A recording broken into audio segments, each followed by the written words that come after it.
اللہ تبارک و تعالی نے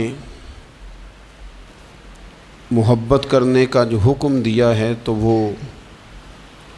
اپنی ذات کے ساتھ محبت کرنے کا حکم دیا ہے، اپنے محبوب علیہ السلام کے ساتھ محبت کرنے کا حکم دیا ہے۔ نبی پاک علیہ السلام کی ساری نسبتیں صحابہ، اہل بیت، حضور کی امت کے اولیاء، علماء، نبی پاک کی امت کے مساکین اور حضور علیہ السلام کی ساری امت، جتنے بھی راسخ العقیدہ مسلمان ہیں، ان سب کے ساتھ محبت کا حکم ہے۔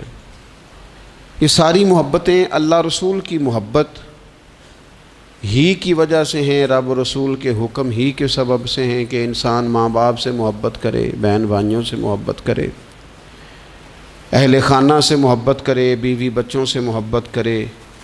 یہ ساری محبتیں اس کے سینے میں موجود ہونی چاہیے، لیکن یہ ساری فروعات ہیں، اصل محبت اللہ رسول کی محبت۔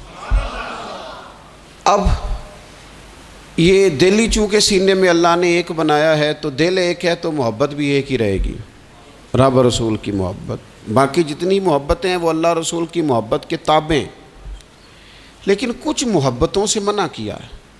ویسے اسلام دین محبت ہے، اسلام بات ہی محبت کی کرتا ہے، کچھ محبتوں سے روک دیا۔ ان میں سے ایک محبت ہے دنیا داری کی محبت، پیسے کی محبت، لالچ، ہرس، ہوس، طمع، اس سے منع کیا۔ یہ جڑ پکڑ جاتی ہے انسان کی طبیعت میں، روحانی زندگی کو ساری کو توڑ کے رکھ دیتی۔ خواہشات کا پیار، مال کا لالچ، یہ انسان کے باطن کے اندر حالات بڑے خراب کرتا ہے۔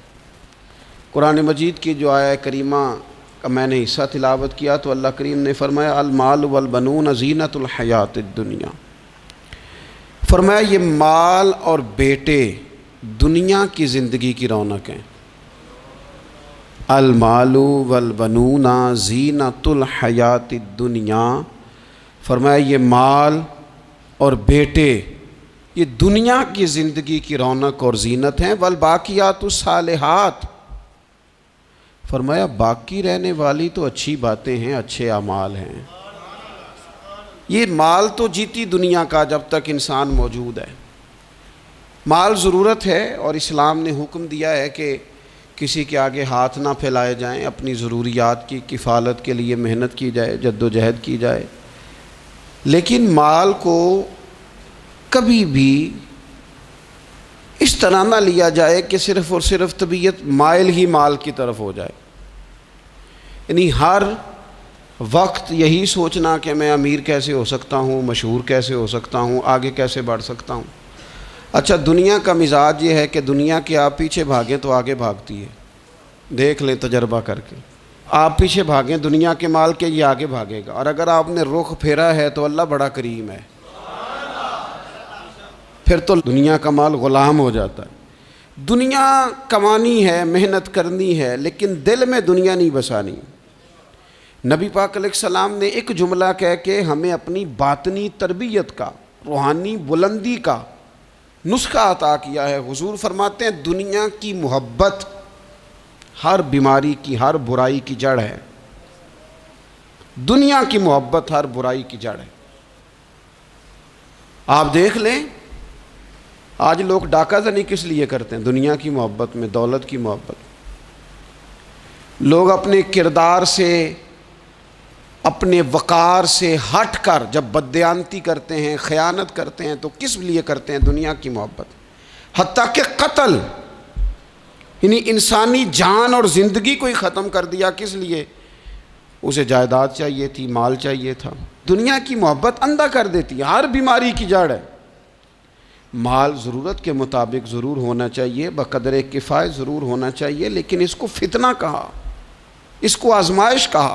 نبی اکرم صلی اللہ تعالیٰ علیہ وآلہ وسلم نے فرمایا مجھے تم پر اس چیز کا ڈر نہیں ہے کہ تم پر غریبی آئے گی، بلکہ حضور فرماتے ہیں مجھے اپنی امت پر ڈر اس بات کا ہے کہ دنیا ان پر کشادہ کر دی جائے گی، ان کے پاس مال آئے گا۔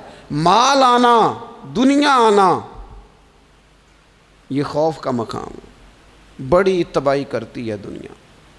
مال جہاں جہاں آیا ہے فتنہ بھی آیا ہے، اختلاف بھی آیا ہے، حسد بھی آیا ہے، اور بہت سارے مالداروں کے پاس تکبر بھی آیا ہے، الا ماشاءاللہ، غرور بھی آیا ہے، انا نے بھی جنم۔ یہ سارے فتنے مال کی وجہ سے۔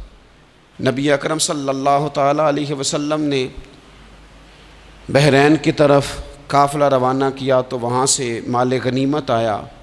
کچھ لوگ ایسے تھے جو گئے نہیں فجر کی نماز پڑھ کے، اس لیے بیٹھے رہے کہ آج مال تقسیم ہوگا۔ تو حضور فرمانے لگے تمہیں پتہ چل گیا ہوگا کہ بحرین سے مال آیا ہے؟ حضور ہمیں پتہ چل گیا تھا۔ تو محبوب فرمانے لگے تمہیں ایک بات بتاؤں، ہر امت کے لیے کوئی آزمائش، کوئی فتنہ ہوتا ہے، میری امت کا فتنہ مال ہے۔ میں بڑی مشکل بات کر رہا ہوں آپ سے، اس کو آپ نے آسان نہیں سمجھنا، یہ بڑی مشکل بات کر رہا ہوں۔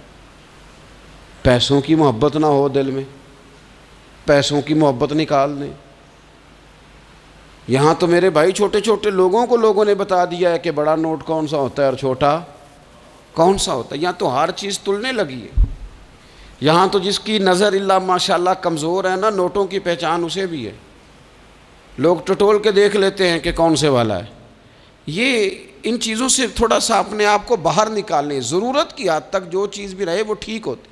تو مال آزمائش ہے، یہ حضور علیہ الصلوۃ والسلام نے فرمایا۔ ذرا حدیث کا عنوان دیکھیے اور انداز دیکھیے حضور کی گفتگو کا۔ نبی پاک علیہ الصلوۃ والسلام فرمانے لگے دو بھوکے بھیڑیے، خالی بھیڑیا بھی خطرناک ہوتا ہے اور الٹا بھوکا بھی ہو۔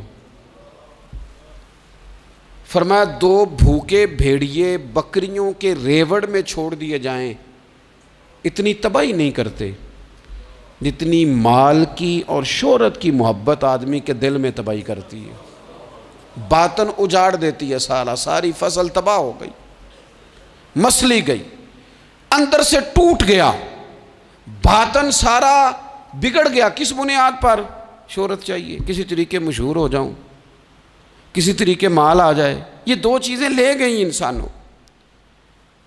اللہ کی بارگاہ سے اگر قبولیت نصیب ہو جائے نا تو پھر کئی دفعہ مقبولیت بھی نصیب ہو جاتی ہے، لیکن اگر قبولیت ہی نہیں ہے تو مقبولیت کیسے ہوگی؟ تو جو اصل کرنے کا کام تھا وہ لوگ نہیں کرتے۔ تو دنیا کی محبت کا غلبہ نہیں کبھی بھی ہونے دینا۔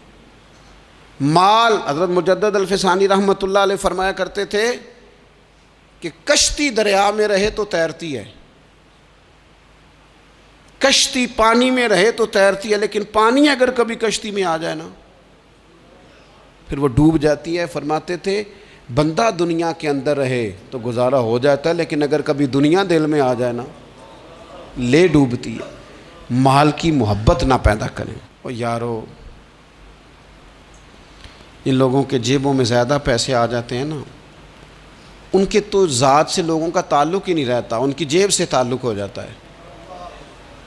پھر تو ان کے جتنے تعلق واسطے ہوتے ہیں وہ جیب کے ہوتے ہیں، پھر تو وہ ذات کی محبت ہی چلی جاتی ہے۔ اس لیے پیسہ ضرورت ضرور ہے، لیکن دنیا کو کبھی بھی دل میں جگہ، اس کو دل میں، دنیا اگر بڑی زیادہ قیمتی ہوتی نا تو میرے محبوب کے گھر میں بڑی ہوتی، لیکن حضور علیہ الصلوۃ والسلام نے اپنے صحابہ سے فرمایا تھا مسافروں کی طرح رہنا، راہ گیروں کی طرح رہنا۔ کن فی الدنیا کانک غریب او عابر السبیل، جس طرح مسافر اور راہ گیر نہیں ٹائم گزارتے، اس طرح۔ مجھے بتائیے یہ ریلوے اسٹیشن ہے، مسافر ہوتے ہیں نا ریلوے اسٹیشن پہ، کبھی آپ نے دیکھا ہو کہ ایک مسافر کہتا ہے یار اکثر آنا جانا پڑتا ہے تو یہ ریلوے اسٹیشن کی جگہ تھوڑی خرید نہ لوں؟ خریدی کبھی کسی نے؟ بس اسٹاپ کی جگہ تو تھوڑا روز آنا جانا پڑتا ہے، تھوڑی خرید لیتا ہوں۔ آپ بیگ رکھا آپ نے، آپ اٹھ کے گئے وہاں کوئی اور بیٹھ کے، لوگ لڑائی نہیں کرتے، چپ کر کے بیگ اٹھا کے دوسری جگہ بیٹھ جاتے ہیں۔ کیوں؟ انہیں پتہ ہے ہم مسافر ہیں، ٹرین آئی اور ہم گئے، بس آئی اور ہم، فلائٹ آئی اور ہم۔ مسافر لڑائیاں نہیں کرتے، مسافر قبضے نہیں کرتے، مسافر پکے ڈیرے نہیں لگاتے۔ ہمیں ہمارے نبی کریم علیہ السلام نے فرمایا مسافروں کی طرح رہنا۔ مسافر جو ہوتے ہیں وہ جھگڑے نہیں کرتے، عداوتیں نہیں پالتے۔